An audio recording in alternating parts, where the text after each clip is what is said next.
Hi friends, இன்றைக்கி நாம் பார்த்தோம்னா ரவையை வச்சு இன்றைக்கி கிச்சடி பண்ண போகிறோம்.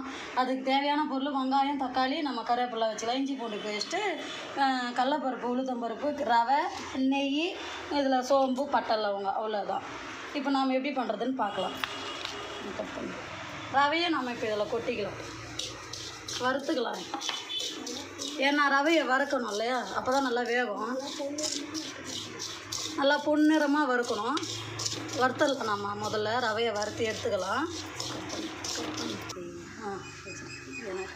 வந்து இப்போ நம்ம வறுத்து எடுத்து வச்சுக்கணும். ஆயில் ஆட் பண்ணலாம்.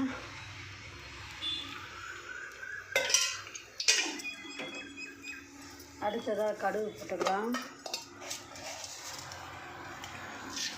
கடுகு நல்லா பொரியட்டும். கடுகு நல்லா பொரிஞ்சிருச்சு. இப்போ நம்ம சோம்பும் பட்டையும் அதில் ஆட் பண்ணோம்.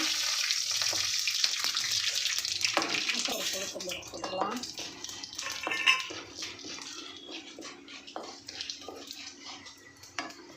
வெங்காயம், பச்சை மிளகாயும் போட்டுக்கலாம்.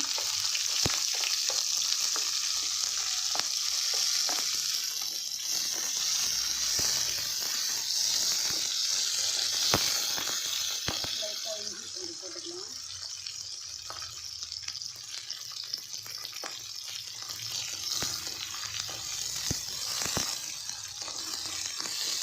வெங்காயம் வந்து இப்போ பொன்னிறமாக விதங்கடிச்சு தக்காளி ஆட் பண்ணிடுவோம். பசங்களுக்கு வந்து இது குழந்தைங்க நல்லா விரும்பி சாப்பிடுவாங்க. கிச்சடின்றதுனால உப்புமான்னா அந்த அளவுக்கு பசங்க சாப்பிட மாட்டாங்க. அதுக்காக கிச்சடின்னா நல்லா விரும்பி சாப்பிடுவாங்க. நீங்கள் கண்டிப்பாக செஞ்சு கொடுத்து பாருங்கள். நல்லா சாப்பிட்டுட்டு பசங்க இன்னொரு நாள் செஞ்சு கொடுங்க அப்படின்னு சொல்லுவாங்க. அந்த அளவுக்கு நல்லா டேஸ்டியாகவும் இருக்கும், ஹெல்த்தியான ஃபுட்டும் கூட அது. சரி, நல்லா வதங்கிடுச்சு. இப்போ நாம் ரவையை இதாக கூட ஆட் பண்ணிக்கலாம். இது கிளறி வச்சுக்கலாம்.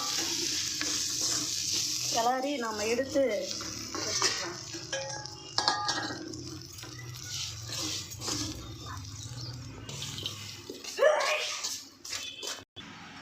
இப்போ நாம் 1 கப்பு ரவைக்கு 2 கப்பு தண்ணி ஊற்றிக்கலாம்.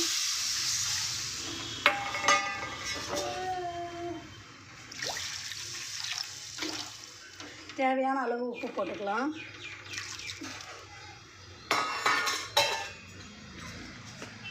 லைட்டாக மஞ்சள் பொடி போட்டுக்கலாம். வரட்டும்.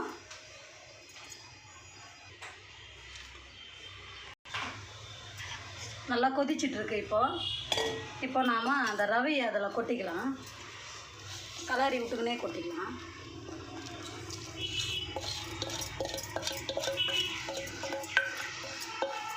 நமக்கு ஈஸியாக சமைக்கிறது தான் இது. 2 நிமிஷத்தில் பண்ணிடலாம். குழந்தைங்களுக்கு ஸ்கூல் விட்டு வந்து உட்காஞ்ச உடனே அடுத்த செகண்ட் ஈவினிங் கூட பண்ணி கொடுத்துடலாம். மார்னிங் டைமில் பண்ணனாலும் பண்ணலாம். நமக்கு டைம் வந்து ரொம்ப கம்மியாக தான் ஆகும். டக்குன்னு பண்ணி முடிச்சிடலாம். இடத்துக்கு வந்த உடனே நம்ம நெய் ஆட் பண்ணிக்கலாம். எங்களுக்கு இங்கே எங்கள் ஊரில் வந்து பசு நெய் கிடைக்கும். அதனால் நாங்கள் பசு நெய்யே விட்டுக்கிறோம். உங்களுக்கு பசு நெய் கிடைச்சினாலும் இல்லைனாலும், அப்படி சப்போஸ் நெய் இல்லைன்னா நாம் டால்டா கூட பண்ணிக்கலாம்.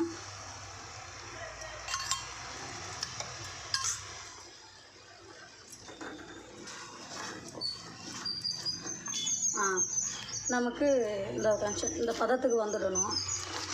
அவ்வளோதான், கிச்சடி ரெடி ஆகிடுச்சு. நம்ம சாப்பிட்டு பார்க்கலாம். இதுதான் நம்ம கிச்சடி. செம்ம டேஸ்டியாக இருக்கும். டேஸ்ட் பண்ணி பாருங்கள். கமெண்ட்ஸில் சொல்லுங்கள். தேங்க்யூ.